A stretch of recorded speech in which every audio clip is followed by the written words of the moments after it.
अगर आपको पाकिस्तान की जीडीपी के साइज का कंपैरिजन यानी तुलना किसी से करनी है तो किससे करेंगे? रुकिए रुकिए, किसी देश से कंपैरिजन मत करिए। पाकिस्तान की जीडीपी के आकार के लिए तो भारत की एक कंपनी की मार्केट वैल्यू ही काफी है। यहाँ हम बात कर रहे हैं टाटा ग्रुप की। आप कहेंगे भला एक देश और एक कंपनी में कैसे बराबरी? दरअसल टाटा ग्रुप का बाजार मूल्य इतना बढ़ गया है कि पड़ोसी देश पाकिस्तान की पूरी अर्थव्यवस्था को अकेले ही मात दे सकता है। यही सिस्टम रहा। अभी तो वहाँ की एक जो से टाटा कंपनी प्राइवेट इसको कवर कर रही है, तो शायद अगर 5 या 10 साल या 20 साल के बाद शायद वहाँ का एक दुकान जो सिंपल स्टोर नहीं है वो सुपर स्टोर, वो भी हमारी इकोनॉमी को ओवरलैप करेगा। इसमें बुरे हालात हो जाएंगे पाकिस्तान पे हम पहुंच जाएंगे, इसमें कोई शक भी नहीं है। ये अगर हमें पता है या हम इसको समझ रहे हैं या ना समझ रहे हैं, तो इसमें बहुत जल्द ये पोजीशन आ जाएगा। हम कितने साल चोर और अकामा, पनामा और पजामा, इस तरह के कई केसेस जो हैं, हम उसको लेके वो चलते रहे और आखिर में उसमें से कुछ नहीं निकला। जब कुछ नहीं निकला तो फिर हमने कोई अपने जो भी सूरत हाल की और करके हमने उस शख्स को निकाल बाहर किया जिसने हमारी इकोनॉमी में काफी कंट्रीब्यूट किया था। हालांकि आज हम पाकिस्तान पर कम और टाटा की ताकत पर ज्यादा बात करेंगे। भारत के सबसे बड़े व्यापारिक घराने यानी 365 बिलियन डॉलर यानी 30.3 लाख करोड़ रुपए हो चुका है, जबकि आईएमएफ का अनुमान है कि पाकिस्तान की जीडीपी लगभग 341 बिलियन डॉलर होगी। 30.3 लाख करोड़ के बाजार पूंजीकरण में लगभग 15 लाख करोड़ रुपए यानी 170 बिलियन डॉलर मूल्य तो अकेले टाटा कंसल्टेंसी सर्विसेज यानी टीसीएस का ही है, जो कि वो पाकिस्तान की इकोनॉमी चैलेंज भी कर रहे हैं। ये भी मतलब थोड़ा सा हमारे लिए शेमफुल बात है कि एक कंपनी पाकिस्तान की पूरी इकोनॉमी को पीछे छोड़ दी। मैं एज अ डॉक्टर काम कर रहा हूँ जो जिना हॉस्पिटल में, तो उनका आप डॉक्टर का शोबा देख लें, जहाँ उनकी हेल्थ स्टैंडर्ड देखें तो वो हमसे बहुत ज्यादा है। इवन जब हम बाहर अप्लाई करते हैं तो उनके डॉक्टर्स को ज्यादा प्रेफर किया जाता है एज कम्पेयर टू अस। तो ये देखें ना, अगर हम अब हमारा इंडिया के साथ कंपैरिजन नहीं रह गया। हाँ, आपकी इस बात का ये है कि हमारा कंपैरिजन अब अफगानिस्तान के साथ है, नेपाल के साथ है, भूटान के साथ है, इवन हमारे साथ जो बांग्लादेश था जो हमारे से अलग हो गया। दोस्तों आपका स्वागत है एक और नए वीडियो में। दोस्तों भारत के टाटा ग्रुप के अकेले पाकिस्तान के जीडीपी से उसका नेटवर्क ज्यादा हो गया है। जी हाँ दोस्तों, अगर पाकिस्तान के ओवरऑल जीडीपी की बात करें तो 341 बिलियन डॉलर का है। वही दोस्तों टाटा ग्रुप का नेटवर्क 365 बिलियन डॉलर तक पहुँच गया है। दोस्तों पाकिस्तान के इकोनॉमी का बुरा हाल का कारण उनका आर्मी है। दोस्तों पाकिस्तान में जो भी सरकार बनती है उसको पाकिस्तान आर्मी 5 साल टिकने नहीं देती है। इसी कारण पाकिस्तान में कोई भी इन्वेस्टर इन्वेस्ट नहीं करता है। दोस्तों पाकिस्तान को पाकिस्तान आर्मी चलाती है और उनका पॉलिटिशियन नाम मात्र का है।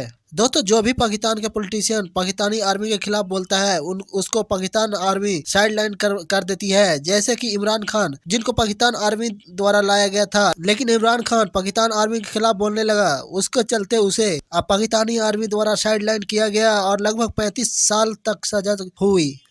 दोस्तों आपको इसके बारे में क्या कहना है आप कमेंट सेक्शन में कह सकते हैं। उससे पहले अगर आप मेरे चैनल पर नए हो तो चैनल को लाइक और सब्सक्राइब जरूर करें। अगर उससे पीछे चले जाएं कि नवाज शरीफ कोई वाहिद शख्स तो नहीं है जिसने पाकिस्तान की इकोनॉमी को बेहतर बनाने के लिए और इंफ्रास्ट्रक्चर को बेहतर बनाने के लिए काम किया।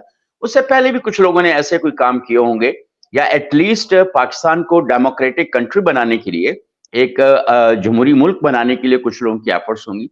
तो वहां पर और पीसीओ जजेस और सारी सूरत हाल, हमारी तारीख अल्हम्दुलिल्लाह तारीकी से भरी पड़ी है। बिल्कुल तारीख फैसलों से भरी पड़ी है। हमारी तारीख फैसलों से भरी पड़ी है।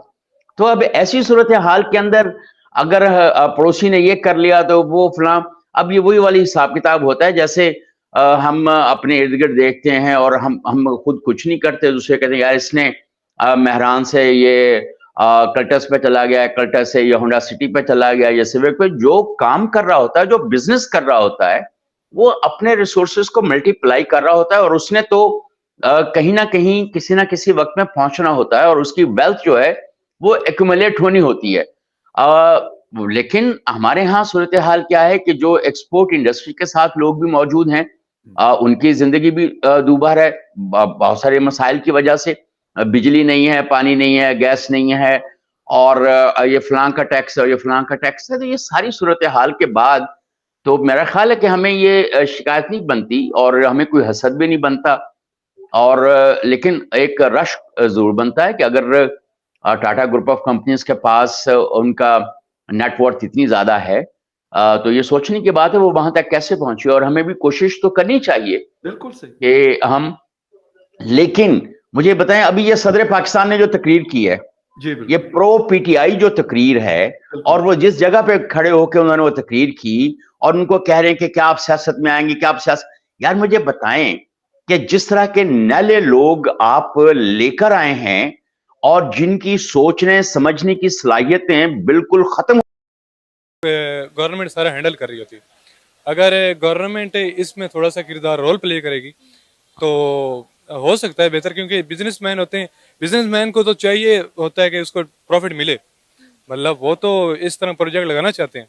लेकिन अगर गवर्नमेंट उनको ज़्यादा सब्सिडीज देगी, उनको थोड़ा सपोर्ट करेगी, तो वो तब प्रोजेक्ट लगेंगे तो और वो चीज़ें बनना शुरू हो जाएंगी। इसीलिए तो हर इन्वेस्टर इंडिया में जाता है, क्योंकि इंडिया की सरकार उन्हें फेवरेबल पॉलिसीज देती है, उन्हें पता है कि इन्हें अच्छे रिटर्न्स मिलेंगे। लेकिन पाकिस्तान में फेवरेबल पॉलिसीज नहीं है और रिटर्न्स क्या, उनका इन्वेस्ट किया हुआ पैसा ही नहीं बाहर निकलता। बिल्कुल सही बात है, मतलब ज़ाहिरी बात है, अगर सादा ज़बान में कहा जाए तो गवर्नमेंट हमारी अगर अच्छी हो जाए तो बहुत कुछ हो सकता है। क्या नाम है आपका? मेरा नाम डॉक्टर आबनवाज। डॉक्टर अली रजा। सर क्या कहेंगे, 77 साल हो गए हैं, 77 सालों से हम एक ही बात सुन रहे हैं कि पाकिस्तान अपनी तारीख के बदतरीन मौशी बहरान से गुजर रहा है, पाकिस्तान की मौशी हालत बेहतर नहीं हो पा रही। इस वक्त जो है पूरी दुनिया हम पर हंस रही है। हमारे मुल्क में इलेक्शन हुए 10 से 12 दिन हो गए, लेकिन अभी तक इलेक्शंस का जो है रिजल्ट सामने नहीं आया। लेकिन इंडियन मीडिया की जानिब से एक बहुत बड़ा दावा सामने आया है कि पाकिस्तान की पूरी इकॉनमी पर टाटा ग्रुप जो है वो भारी पड़ गया है। क्या कहना चाहेंगे आप? जी बिल्कुल ठीक बात की है आपने। इस टाइम टाटा के जो शेयर्स हैं तकरीबन 365 बिलियन है इन द वर्ल्ड, और उसके बरक्स अगर पाकिस्तान की इकानमी को देखा जाए तो पाकिस्तान की इकानमी इस टाइम सिंकिंग है, डूबने के बिल्कुल करीब है। तो देखा जाए तो हमारी जो इसमें मेन प्रॉब्लम जो है वो हमारा माशरी इस्तेकाम इस वजह से नहीं आया कि क्यों हमारी कोई जो पॉलिसी है वो लगातार नहीं है। एक हुकूमत आती है, वो ये अपना मुआशी प्लान बताती है, लेकिन उसके बाद जब दूसरी हुकूमत आती है तो उसकी पॉलिसीज़ में वाज़ेह डिफरेंस होता है। कोई जो है वो फ्लोटिंग मार्केट पे बिलीव करता है, तो कोई कहता है हम डॉलर को जो खुद कंट्रोल करेंगे। कोई हमारी जो मुस्तकिल पॉलिसी है ये नहीं है जिसकी वजह से हम इस टाइम मुआशी बहरान में। उसके अलावा जो हमारी इस्टेब्लिशमेंट की इन्वॉल्वमेंट है हमारी हुकूमत साजी में, वो सबसे बड़ी वजह है हमारी मुआशी इस्तेकाम और पॉलिटिकल इंस्टेबिलिटी की वजह से, जिस वजह से कोई भी जो कंट्री की मार्केट है वो हमारी मार्केट में इन्वेस्ट करना नहीं चाहती। सर अभी तो ये इंडिया की एक प्राइवेट कंपनी है जिसने पाकिस्तान की पूरी मौशियत को एक कोने में लगा दिया। अगर हम 10 इंडिया की बड़ी कंपनीज का मुआवजा करें तो वो कहाँ पर होंगी, कहाँ पर स्टैंड कर रही होंगी? देखिए, जहाँ तक आपका ये इस बात का ताल्लुक है कि इंडिया के आप किसी भी शोबे के साथ कंपैरिजन कर लें तो इस टाइम हमारा कंपैरिजन उनके साथ बनता ही नहीं है। आप कोई आईटी का शोबा उठा के देख लें, कोई मार्केट उठा के देख लें, कोई भी चीज़ उठा के देख लें, हमारे साथ उनका कोई मुकाबला नहीं। वो हमसे बहुत आगे निकल चले गए हैं। हमारा एजुकेशन स्टैंडर्ड उनके बरक्स जो है वो बहुत जो है ना लो स्टैंडर्ड पे खड़ा है। अब एक एग्जांपल ले लें, मैं एज अ डॉक्टर काम कर रहा हूँ जो जिना हॉस्पिटल में, तो उनका आप डॉक्टर का शोबा देख लें, जहाँ उनकी हेल्थ स्टैंडर्ड देखें तो वो हमसे बहुत ज़्यादा है। इवन जब हम बाहर अप्लाई करते हैं तो उनके डॉक्टर्स को ज़्यादा प्रेफर किया जाता है एज़ कम्पेयर टू अस। तो ये देखें ना, अगर हम अब हमारा इंडिया के साथ कंपैरिजन नहीं रह गया। हाँ, आपकी इस बात का ये है कि हमारा कंपैरिजन अब अफगानिस्तान के साथ है, नेपाल के साथ है, भूटान के साथ है, इवन हमारे साथ जो बांग्लादेश था जो हमारे से अलग हो गया था वो भी हमसे कहीं से आगे निकल चुका है। तो इस सेंस में मैं तो ये कहता हूँ, जो मेरा ये ख्याल है ज़ाती, कि हम इंडिया के साथ किसी भी किस्म में मुकाबला नहीं कर सकते। देखिए ना कि इंडिया में हर बड़ी से बड़ी कंपनी जो है इन्वेस्ट करने को तैयार है, लेकिन कोई पाकिस्तान में उन्हें आए कहे कि भाई आए पाकिस्तान में आके इन्वेस्ट करें तो कहते हैं भाई हम आप पे ट्रस्ट कैसे करें, हम कैसे ट्रस्ट कर लें कि हमारी इन्वेस्टमेंट पाकिस्तान में डूबेगी नहीं। अमेज़न की सर्विसेज आई, फैसलाबाद वालों ने इतना उनके साथ फ्रॉड किया, इतना फ्रॉड किया कि उन्होंने अपनी सर्विसेज बंद कर दी। फिर उसके बाद हमने सुना पेपाल पाकिस्तान में आने वाला है, पेपाल ने भी पाकिस्तान में आने से साफ साफ जो है वो मना कर दिया। मैं आपको थोड़ा सा बैकग्राउंड बताता चाहूँ इस चीज़ का। जब माइक्रोसॉफ्ट था ना, उसका जो पहला ऑफिस था वो पाकिस्तान में खुला गया था, लेकिन